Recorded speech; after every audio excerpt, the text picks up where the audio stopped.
Welcome to ஜாலியன்ஸ் cooking and baking. எனக்கு பார்த்தீங்கன்னா ஒரு பச்சை பயிறு வச்சு ஒரு கடையில் செய்ய போகிறோம். அதுக்கு ஒரு 1/4 கிலோ பச்சை பயிறு எடுத்துருக்கேன். ஃபஸ்ட்டு குக்கரை வந்து லைட்டாக சூடாக்கிக்கலாம். இந்த பச்சை பயிரை வந்து பச்சை பயிறு இல்லை பாசி பருப்பு இதிலெல்லாம் எது செஞ்சாலும் லைட்டாக வறுத்துட்டு செஞ்சால் சூப்பர் டேஸ்ட்டாக இருக்கும். அதனால் இதை கொஞ்சம் நல்லா வறுத்துக்கலாம், வாசனை வர வரைக்கும். நல்லா வறுபட்டுச்சு, செம்மையாக வாசனை தூக்குது. இப்போ அடுப்பு ஆஃப் பண்ணிவிட்டு ஒரு 2 கப்பு தண்ணி ஊற்றி ஊற வச்சுக்கலாம். ஒரு அரை மணி நேரம் ஊற வச்சு பாரு, நல்லா ஊறிடுச்சு. இப்போ ஒரு 4 பச்சை மிளகாய் இப்படி உடச்சி சேர்த்துக்கிறேன்.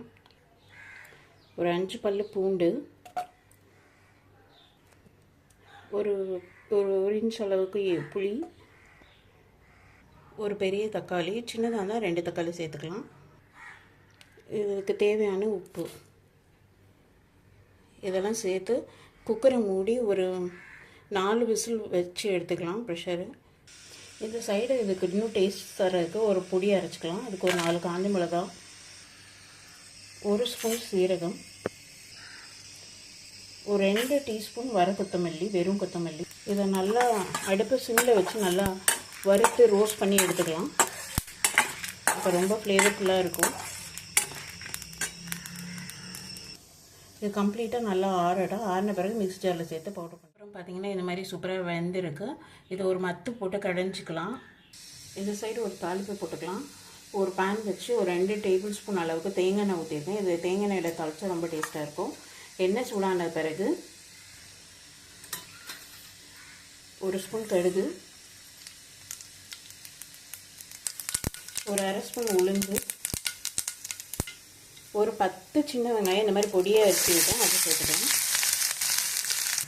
இந்த அளவுக்கு நல்ல பொன்னிறமாக வெங்காயம் வதக்கின பிறகு இப்போ நம்ம ஒரு பொடியை அரைச்சோம்ல, மிளகா, தனியா, சீரகம் வறுத்து அதை சேர்த்துக்கலாம்.